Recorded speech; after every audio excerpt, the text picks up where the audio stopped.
Diskaya and Romualdez. And we have here two witnesses. Tatawagin na lang natin sila na si Joy at saka si Maria. Sabi mo yung MYPS sa Gaana.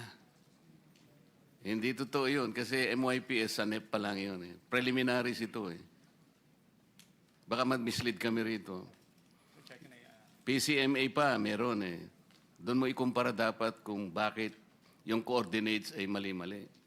Otherwise, you will be misleading us further. Nasa MIPS na po yun before ng GAA. Kaya lang po, hindi po kasi lahat ng proyekto na lumalabas sa GAA ay dumaan po doon sa regional budgeting. Kaya po in that case po, doon po nagka-plot pa rin ng bagong coordinates. Sa MIPS pa rin po yun. Kaya po yun po yung aming gustong i-resolve para nga po mabawasan yung mga human intervention and interference. Assistant District Engineer Bryce Hernandez, JP Mendoza, and the rest of the so-called BGC boys and laid bare their collective splurging of billions of pesos in several casinos made possible by their indispensable roles in a mafia-like scheme, not from extortion for protection activities involving business establishments, but through an elaborate conspiracy in siphoning funds from the country's national budget intended for flood control projects to protect lives and properties of Filipinos in low-lying areas. Then, there was former DPWH Undersecretary Roberto Bernardo. Your committee followed the money and paper trails through skillful research and questioning by our members, which revealed the deep web of in-house contracting, bid rigging, padded contract costs, and license renting.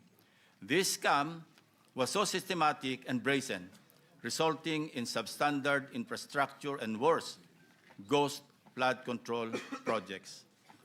In the hearings that followed, the case of Bulacan proved to be a gateway, the microcosm of a much more complex and institutionalized plunder within the bureaucracy. Your committee became the stage for shocking and scathing revelations made by the key actors of the flood control scam. We conduct these hearings with such fairness and integrity that those with the truth felt motivated to come forward to testify, while others became tentative and unsure of which path to trek. Let me emphasize one point. We always go where the evidence leads us. We do not target any particular person, nor do we have the intention to cover up for anybody. Thus, we uncovered the top-to-bottom systemic misuse and abuse of public funds involving high officials in the executive and legislative branches, even the Commission on Audit. Sa kasalukuyan na sa speak, may mga nakasakdal na sa Sandigan Bayan at sa mga regular na korte ng bansa at marami pa ang sumasailalim sa preliminary investigations ng Ombudsman at Department of Justice, mga contractors at matataas na opisyal ng ehekutiba at lehislatura at iba pang sangay ng pamahalaan. As of the latest count, at least 21.7 billion pesos in bank accounts and other forms of assets are frozen upon written order by the Court of Appeals. May mga sumasailalim na rin sa Witness Protection Program ng DOJ upang tumulong palakasin ang mga ebidensya habang nangangako na magre-restitute ng napagkasunduang halaga sa ilalim ng mga pinirmahang Memorandum of Agreement with the WPP tungo sa logical conclusion ng mga klasong plunder, malversation of public funds through falsification, violations of anti-graft laws at iba pang krimen. We laid out how this deeply rooted scheme operates with systemic precision. It involves a network of actors, namely the contractors group who collude amongst themselves to rig public biddings and monopolize flood control projects, key DPWH coordinators who manage project allocations and orchestrate the collection and delivery of kickbacks, and intermediaries, agents, or bagmen who receive these illicit funds allegedly in behalf of their principals.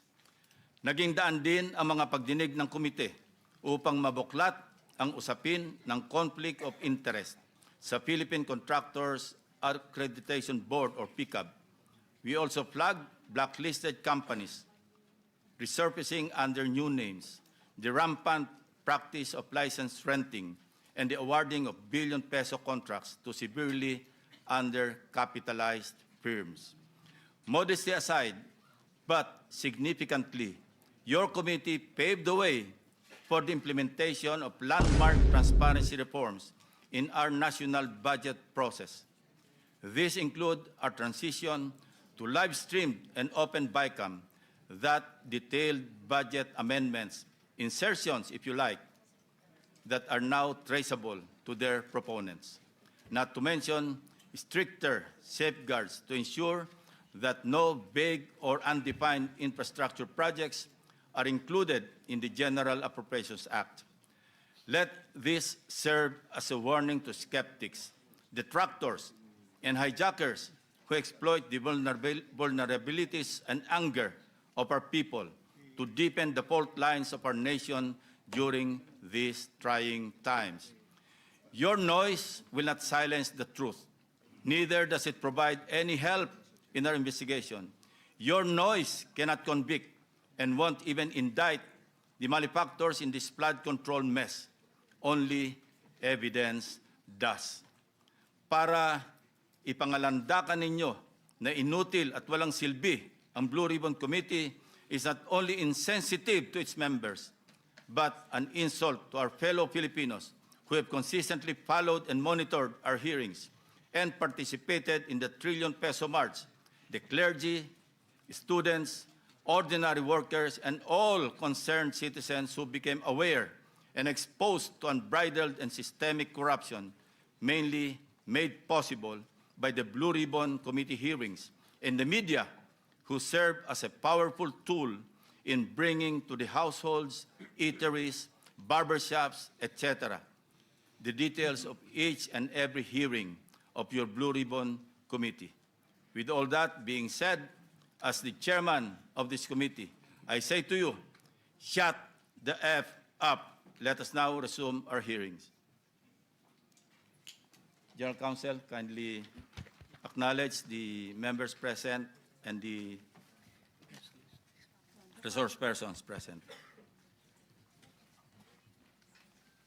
The following resource persons are present. Congressman Leandro Legarda Leviste.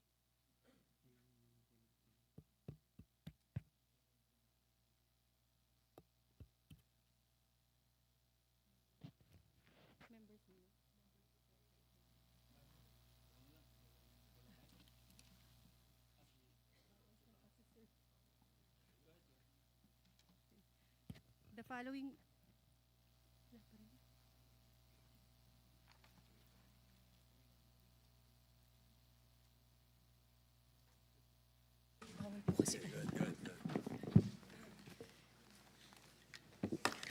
The following resource person are present.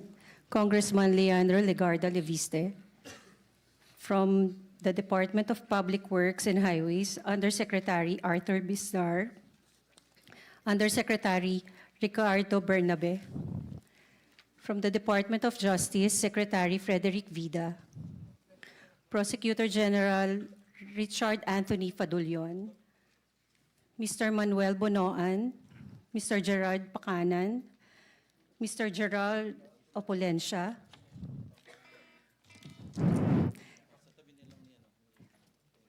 Mr. Henry Alcantara, Mr. Bryce Erickson Hernandez, Mr. JP Mendoza, Mr. Trigve Olaivar, Mr. Maynard Ngu. That's all, Mr. Chairman. Thank you. First, I'd like to thank the Honorable Congressman Leandro Leviste for attending this hearing, and also former Secretary Manuel Bonoan for flying home to attend this hearing. We really appreciate your presence. The chair would suggest that we follow the following sequence. First, yung issue ni na Discaya and Romualdez. And we have here two witnesses. Tawagin na lang natin sila. Anyway, it's a matter of record, but for purposes of this public hearing, tatawagin na lang natin sila na si Joy at saka si Maria. These are staffers of the tenants, the former tenants of the former owner of the resident in South Forbes Park in Makati City, yung lessor noong former owner, Mr. Ocampo. The next will be, Mr. Chair, yeah, yung next will be, yes, Mr. Bacha. I would just wondering, Mr. Chair, we have a guest that's who did, and then with, who was this individual, Yeah, Mr. Chair? it is upon the request, but the names are already in our notices, so invitation. So the committee members will have properly identified them already. Thank If you saw the invitations. Thank you, Mr. Chair. It is upon the request na kung pwedeng wag ipakita yung kanilang mukha, no? All right, Mr. Chair. For Thank obvious you. reasons, for security reasons. Now, second will be grid coordinates, and we'd like to invite Undersecretary Arthur Bistar to present and show us, the members of the committee, bakit bali-baliktad o mali-mali yung mga grid coordinates as submitted to the Office of the President, specifically sa PMS. No? So, Secretary Bernardo is here so he can also respond and explain. Third will be, andiyan ba si Yusek Bernardo? Yeah, Undersecretary Bernardo, yung issue about the role of General Nick Torre do sa kanyang paghingi ng custody. And the last would be the Cabral files. I guess this will be sensitive enough that it could merit an executive session. Depende sa ating mga kasamahan dito kung ano yung kanilang sentiment about this. Yes, Mr. Senate President. Thank you, Mr. Chairman. May we ask those invited or just recently invited to take their oaths? And I would like to find out, well, as usual, I'm here to listen, but I'd like to find out who, through the Secretary of the Blue Ribbon, who responded to the subpoena that I have signed and have issued recently. The 12 subpoenas that were released. May we find out who are here to attend because of the subpoena?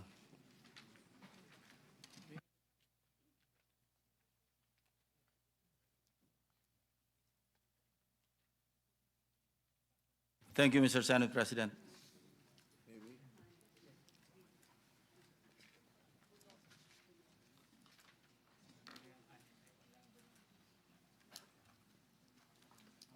Well, mainly one of the reasons I'm asking for this is because we would like to find out who responded.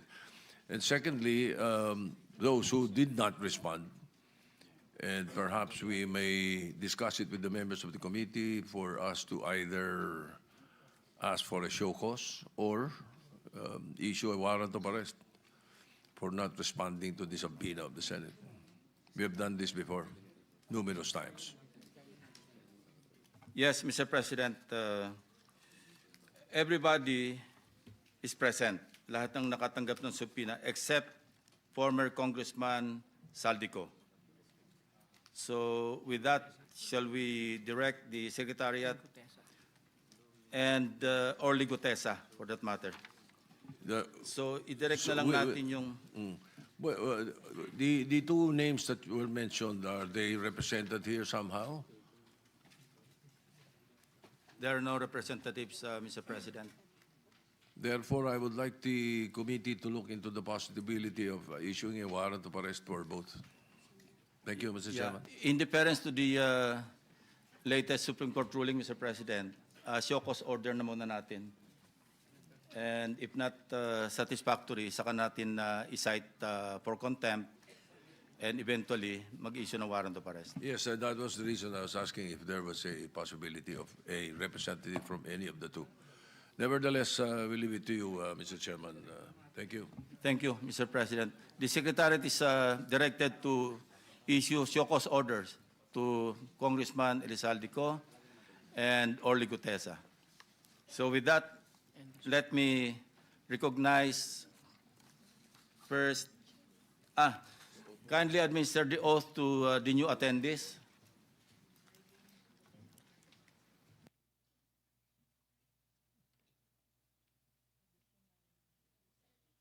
Mr. Chairman, also present is Ms. Carlene Yap Villa, Secretary Rolando Toledo, and also Yusek Bernardo. Those who are here for the first time, kindly stand up and raise your right hand. Do you solemnly swear to tell the truth, the whole truth, and nothing but the truth in this proceeding?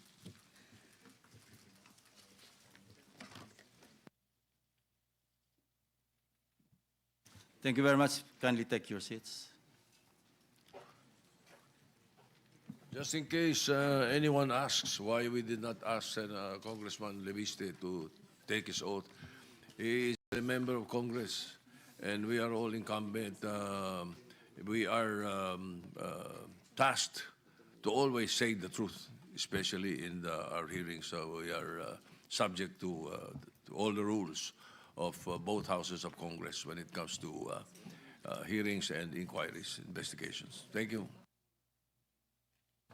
Okay, with the permission of my colleagues, we have here, as I mentioned, Maria and Joy, and we are in receipt of a draft affidavit na gusto naming panumpaan nyo ngayon sa harap ng komite.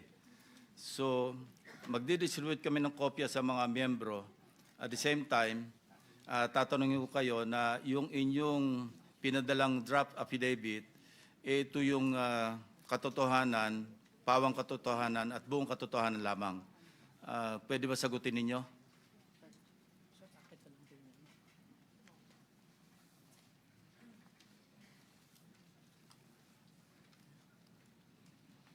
Wala pa ba rito? While waiting for the two witnesses, we proceed na lang kay Undersecretary Ato Bisnar with some presentation because ang issue rito is yung reports na deliberately, di umano, allegedly, na ang sinabite ni dating Secretary Bonoan sa Malacanang ay mali-maling grid coordinates. So, Undersecretary Bisnar, can you make your presentation? And after that, we will ask Secretary Bonoan to respond. Yusek Bisnar. Mr. Chairman, if I may, we will present po the preliminary findings of the ICI and yung factual lang po yung papakita ni Yusek Bisnar. But for the final report with regard to the 421, we would defer to the ICI to render the final report po. Thank you, Undersecretary Bernabe. Undersecretary Bisnar is recognized.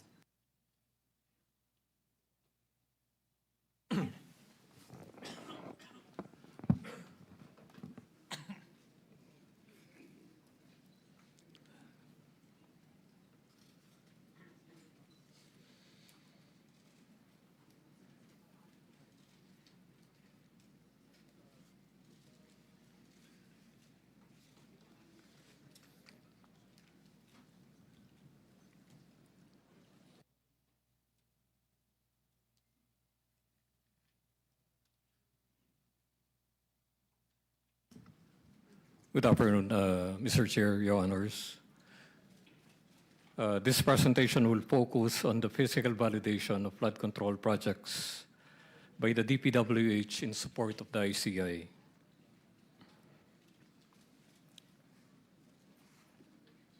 Next slide. The ICI mandated a four-step process as follows, as shown. At this point, let me go very briefly. Yung first step po is the initial field validation by the DND, AFP, DILG, PNP, DepDev, and DPWH. After yung initial validation, ito po ay ginawa because we're talking here of 30,768 flood control projects from 2016 to 2025. So as initial filter po, ito po yung ginawa natin, deploying po uniformed men and women on the ground para po mas ma-fast track yung process. But after po nitong initial field validation, may technical inspection po and audit of documentation. This time around po, engineers, accountants, investigators ang bababa po sa mga projects. And the third and fourth is the case build-up and eventually the drafting and filing of case. Ito po ay ICI process which the DPWH has been supporting from the beginning. Next. When we talk po about the 421 suspected ghost projects, ito po yung breakdown from the sumbong sa Pangulo, there were 32, AFP, PNP, 169, DepDev, 210. And then, dahil po may common projects between AFP, PNP, and DepDev na 5, so na-trim down into 416 po yung suspected non-existent projects. Ito po yung sa first phase pa lang nung process. Next. So going po sa second phase na, yung technical inspection and audit of documentation. Next slide.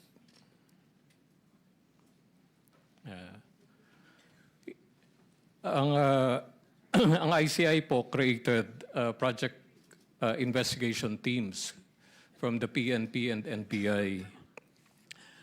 They focused po on the 79 flood control projects of the top 15 contractors.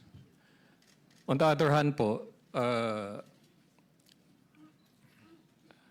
the Secretary of DPWH found it important to deploy po DPWH quality assurance unit teams together with AFP and PNP engineers para po tulungan ng ICI with the technical inspection. So 337 po ang hinawakan po ng DPWH and AFP, PNP engineers. Next.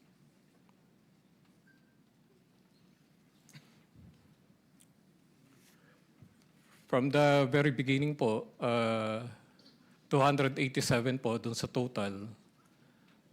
Of the 416, 287 po ay coordinates, MIPS coordinates lang po ang naibigay. On the other hand, yung 129 naman po, MIPS and Infratrack coordinates. I will clarify further, Your Honors. Next slide. Ang na-provide po na coordinates ay yung MIPS start coordinates.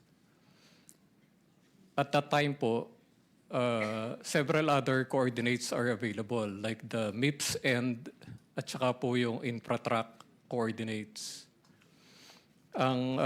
Yung short explanation po about which is which, yung coordinates, I think Yusek Rico will discuss it very briefly, if he may, Mr. Chairman.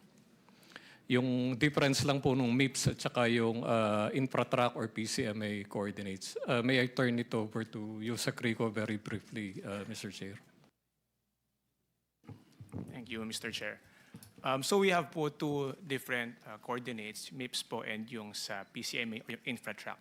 For the MIPS coordinates, ito po yung Paki-spell out lang, Yusek, yung MIPS at saka these are acronyms na hindi lahat pamilyar. Yes po, ito po yung multi-year programming and scheduling application.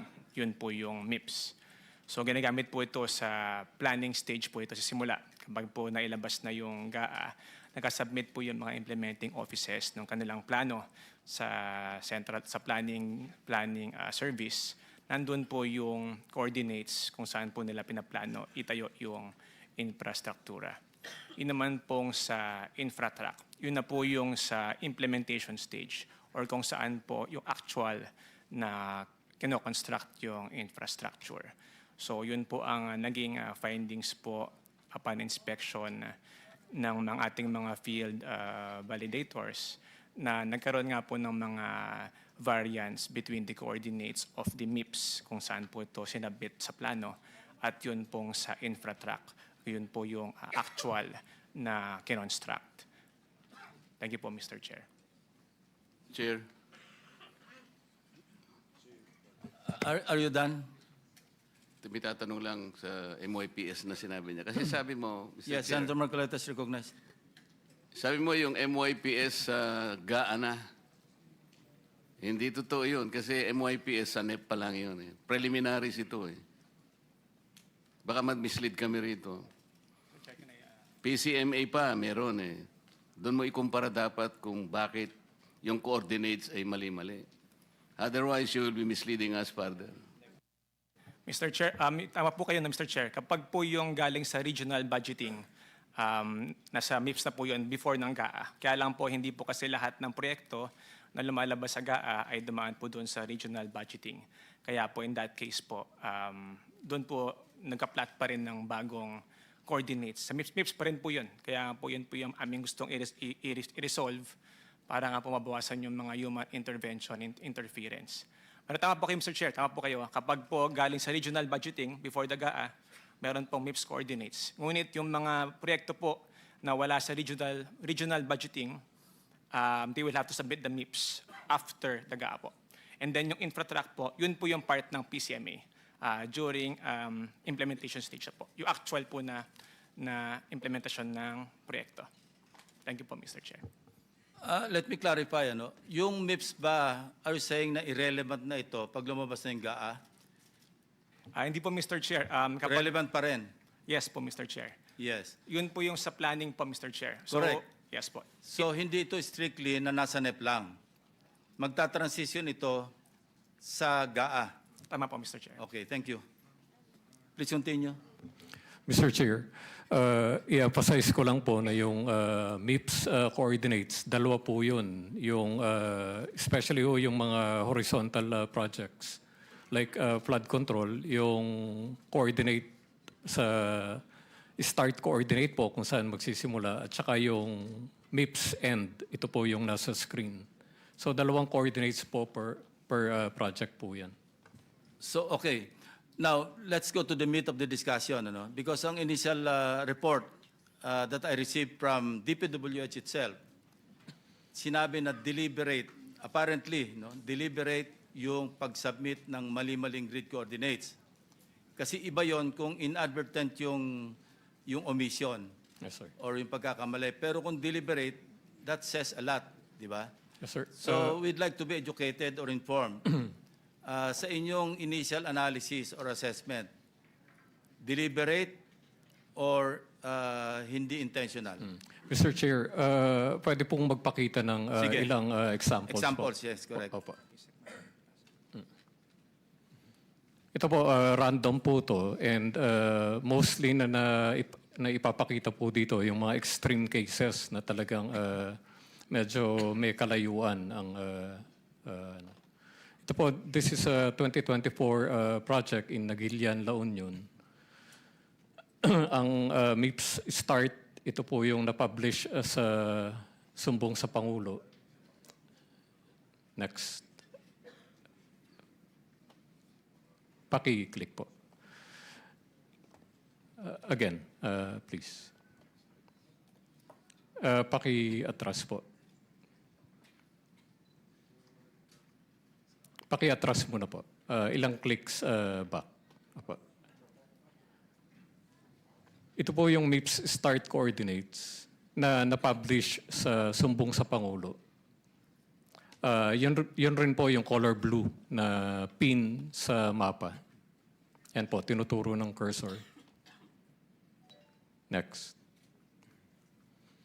Ito naman po yung MIPS end coordinates na available at that time pero hindi na po naibigay. Next. And then yung quality assurance unit coordinates nung December. Teka muna, sorry to intervene. Ano? Meron pa sa gitna ito, di ba? Yung intermediate.